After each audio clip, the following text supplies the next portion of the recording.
नमस्कार, स्वागत है आपका हमारे YouTube चैनल शाश्वत ज्योतिष दर्पण में। आज की इस वीडियो में हम बात करने वाले हैं धनु राशि की।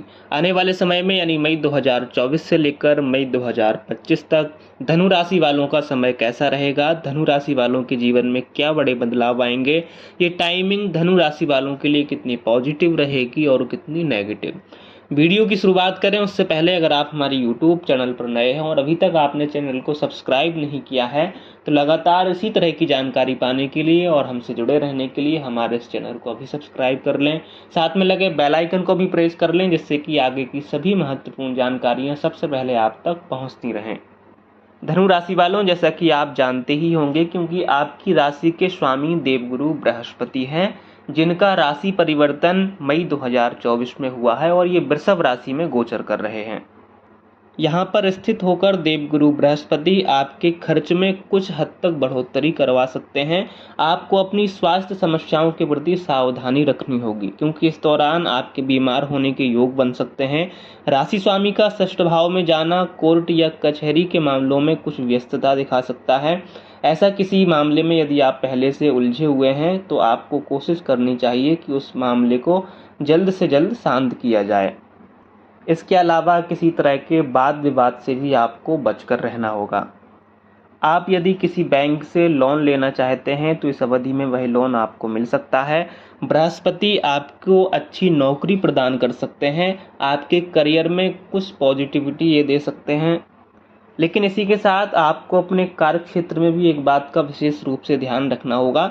आपके साथ जो सहकर्मी हैं या आपके सीनियर अधिकारी हैं या फिर आपसे जो जूनियर हैं, उन लोगों से किसी तरह का वाद विवाद आपको नहीं करना होगा क्योंकि लड़ाई झगड़े के चलते आपके कार्य क्षेत्र में आपको नुकसान उठाना पड़ सकता है। इसलिए इन बातों का आपको आपके करियर में विशेष रूप से ध्यान देना चाहिए।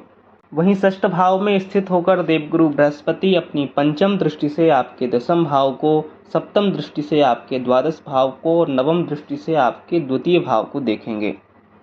ये दृष्टि बताती है कि कठिन प्रयासों के बाद ही आपको सफलता मिलने के यहाँ पे योग बनेंगे। लेकिन अगर आप प्रयास करते हैं तो ये निश्चित रूप से मान लेना कि आपको उस क्षेत्र में सफलता जरूर मिलेगी। इस गोचर काल में आपकी माताजी का स्वास्थ्य भी कुछ हद तक प्रभावित रह सकता है, इसका भी आपको ध्यान रखना चाहिए। धार्मिक यात्राओं के योग यहाँ पर बनते हुए दिखाई दे रहे हैं। आप तीर्थ स्थलों पर जाएंगे जहाँ पर जाकर आप मानसिक शांति को महसूस करेंगे। द्वादश भाव में देवगुरु बृहस्पति की दृष्टि खर्च में कुछ अधिकता दिखा सकती है। आपकी प्रवृत्ति रहेगी, इस दौरान आपको अलग अलग जगह से धन भी मिलेगा लेकिन खर्चे कुछ हद तक बढ़े हुए आपके रहेंगे।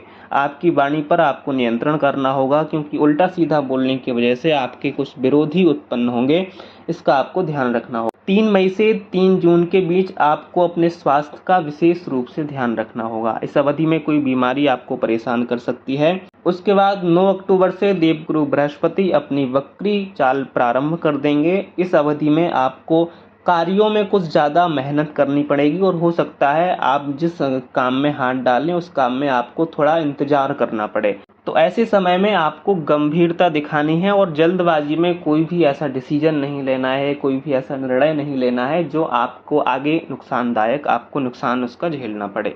धनु राशि वालों, मिला जुला कर देखा जाए तो कुछ जगहों पर आपको बहुत ज़्यादा सावधान होकर रहना है जैसा कि हमने बताया है।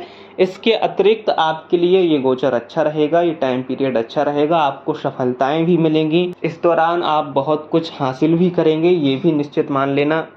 बस 2-3 जगह जो हमने आपको स्पष्ट रूप से बताई हैं वहाँ पर आपको समझदारी दिखाते हुए आगे बढ़ना है। तो फिलहाल आज की इस वीडियो में इतना ही। फिर मिलते हैं किसी महत्वपूर्ण जानकारी के साथ। तब तक के लिए आप सभी को जय श्री राधे, जय श्री कृष्णा, धन्यवाद।